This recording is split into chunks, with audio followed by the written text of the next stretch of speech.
It's a form of psychopathy, but it's more sophisticated than just psychopathy. Jordan Peterson talked about this a couple months ago, but this has been studied, and it's interesting. But proclivity to abide in left-wing authoritarianism, which is what you're seeing here, is an attempted left-wing tyranny. It's correlated with a feminine temperament and low verbal IQ, and it is very noticeably feminine for the left to say, so that this person that we baselessly accuse of being anti-democracy, you can't vote for, and by the way, we're the good guys. And then they're, smirking and being smug while self-evidently being incoherent and evil. That is specifically degenerately feminine, and it matches up perfectly with the objective observation in psychology that proclivity to abide in left-wing authoritarianism is correlated with a feminine temperament and low verbal IQ. They can't contend with ideas, and it's a feminine temperament. What you're dealing with here is the left in a very pure form. What you see in other instances is watered down, but that's where the psychopathy enters into the equation. The psychopathy, the psychopathic personality is constantly calculating what it can get away with at a given time. And if the left operated in this way constantly, it would become unstable and collapse immediately because society doesn't put up with psychopaths. That's why at any given time, psychopaths only occupy 1 or 2%, at most 3% of a stable civilization. Only in certain moments can the purest form of the left psychopathy, of their evil, take form. And that's what you're seeing here, where they blatantly say, we're going to end democracy to prevent you, or they will try, of course. The Supreme Court is going to repeal this, but there's going to... conflict is likely. They're saying, we're going to try to prevent you from electing a leader because we disagree with him, because we call him a bad person, because we don't like him, because we think we're better than you. We get to say who you get to vote for. This is unprecedented. And I mean, it's the last time this happened was when the left fought to maintain slavery, when the Democrats fought to preserve slavery in the South, was the last time there was a crisis of this magnitude in the United States. This is a true attack on democracy, and just like the degenerately feminine temperament of left-wing authoritarianism, there's the element of the inversion of reality, because they're claiming that Trump is endangering democracy while they actually end democracy, or they try to. If you get really sophisticated about it, you can think of it as a spirit, a demonic spirit that defines, and you could even say possesses or represents the ethos of this degenerate evil that is driving the left. It's the resentment of Marxism for sure, and that's the spirit of Cain, the ultimate resentment for reality and virtue. But that's what you're seeing here.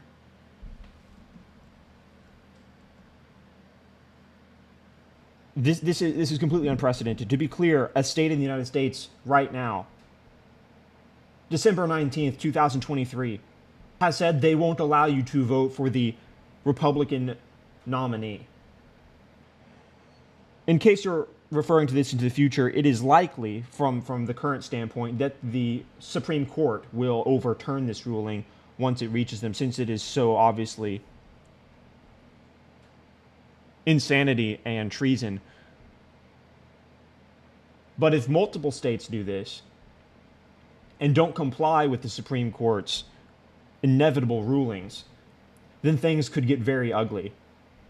This is becoming an open ideological conflict between those who can think, those with ideas, those that want humanity to be furthered, and those who hate humanity in all its aspects. Those who are fundamentally opposed to the flourishing of humanity, those who are possessed by the woke mind virus.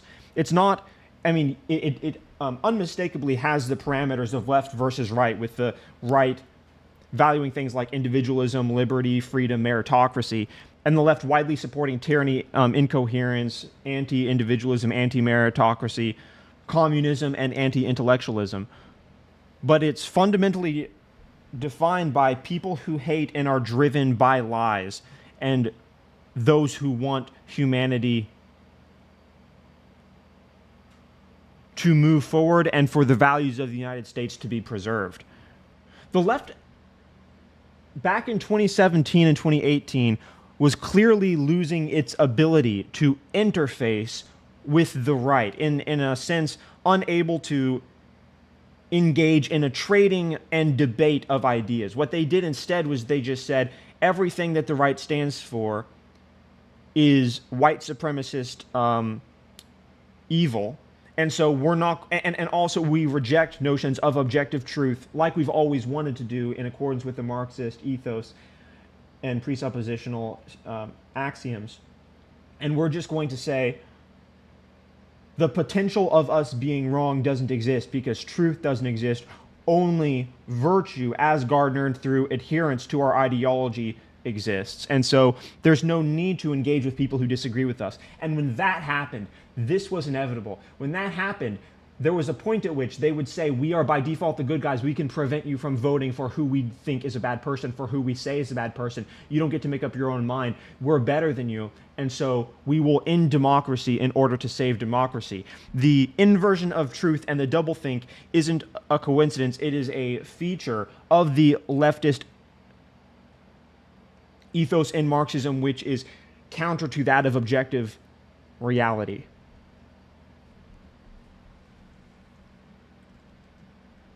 And that is what we're seeing here, guys. And I want to remind everyone, again, that this morning there was a very abnormal, unusual surge on X of what seemed to be clearly botted accounts being very aggressively pro-DeSantis and anti-Trump this morning. And hours later, this news breaks. America's under attack. America is under attack. Guys, follow me on X because that is the only platform where you can truly talk freely about things. And this wasn't, remember, this wasn't to be the case. The left didn't intend for this to happen, for you to be able to speak freely. X right now is the only thing allowing people to document this freely. If the woke libtards who are fat and overweight, possessed by the woke blind virus, who ban people for liking and retweeting things that went against far leftist politics, were still in control, every single person speaking out against this would be banned, silenced, and their accounts would be throttled. They didn't plan for this. This was an aberration. Just like Trump winning in 2016 was an aberration, Elon buying the company and doing this is an aberration. Just like Elon Musk himself is an aberration as a human. Their intention was far more evil even than what exists now. They're trying to move the United States into dissolving, into collapsing so that they can institute a world order. The United States, as its sovereign values exist and as its objective parameters still exist, is a threat to the left-wing tyranny that they wish to substantiate in the name of Marxism.